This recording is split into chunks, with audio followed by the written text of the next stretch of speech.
Joining me in the studio now is Naomi Morris, who's here to talk to us about an event happening that will showcase global, national and local emergency and humanitarian services.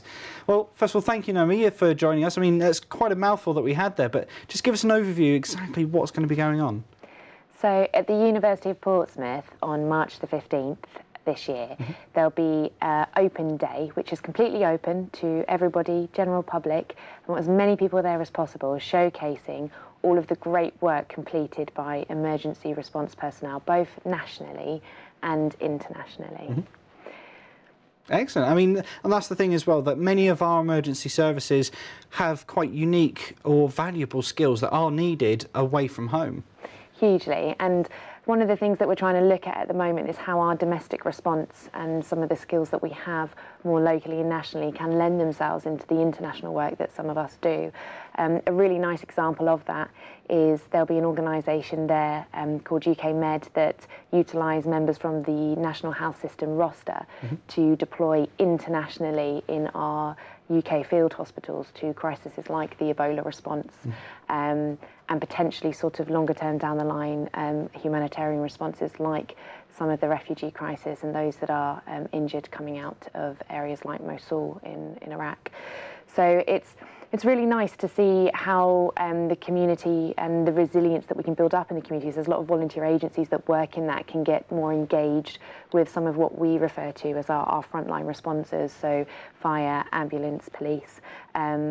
In addition, there'll be RNLI and Coast Guard and Border Force and a couple of other people that work maybe sort of more in the water, looking at emergency response.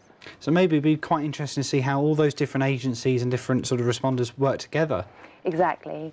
What's really nice about it as well is that we work very closely with the University of Portsmouth and look at applied research and how sort of people working in all sorts of different industries and areas can actually sort of look at some of the challenges in the field, in our operational environment, and improve on things like information management or understanding psychosocial issues with the victims of what we sometimes respond to, but also of the staff themselves. And this all goes full cycle.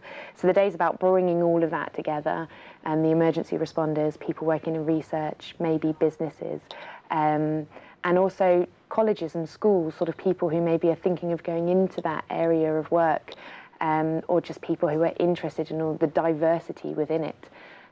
Trying to sort of bring us all together as a community to move forward to a better response. Excellent. I mean, it might seem a bit of an obvious question, but what's your involvement in this?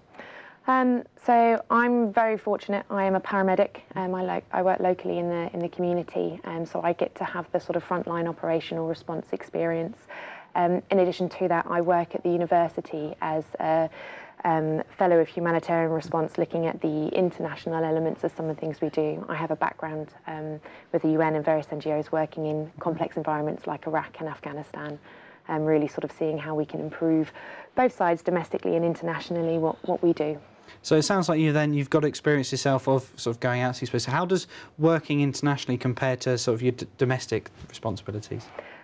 Some of the skills are very similar and transferable, so coping mechanisms with some of the things that you deal with on a day-to-day basis, looking at sort of quick management of a scene, whether it be major incident or just individually with a smaller group of patients, and teamwork, interoperability, and that's very, very key, both domestically and internationally, which is the idea of the open day and something which it is adjoined to, which is a big international simulation exercise we have every year in the same area for 3 days. So really looking at how we can all work together with our different roles and responsibilities, where ultimately most of the time we have all of the same objectives, which is improving our public assistance and improving our humanitarian response. And I suppose it's one of those things that many people would assume that this sort of thing just happens military and not civilian, but actually it's quite nice then to be able to showcase that, no, this is ordinary people doing something actually quite extraordinary. A lot of civilians obviously working in our frontline response, a lot of voluntary agencies like the Red Cross. There's some great international organisations that will be showcasing on the day, like Map Action, who use mapping to help coordinate an operational picture, get all those agencies in the right place at the right time. I suppose that helps. It does, yeah, you want to be in the right place. And at the same time, the military is very important, and what we refer to as civil-military coordination is very important. So both nationally and internationally, making sure that we're completely on the same page and working well together. Because again, with national response, whether it be with flooding or internationally in a more complex environment, that engagement with the military is very important, and getting it right for the people we're there to assist. Excellent. Well, I suppose the most important bit of information we need to get to is when is it, where is it, and how do we get involved? So the open day, March 15th, Ravelin Park, which is at the University of Portsmouth, right next to the library. There'll be a huge marquee, and right next to that there'll be a hard standing area where you'll have all the fire trucks and the ambulances. There'll be a whole day of talks, so 10 till 4 there'll be a symposium with lots of interesting talks, very diverse category of speakers from international response, national response, the applied research side, then dog displays as well.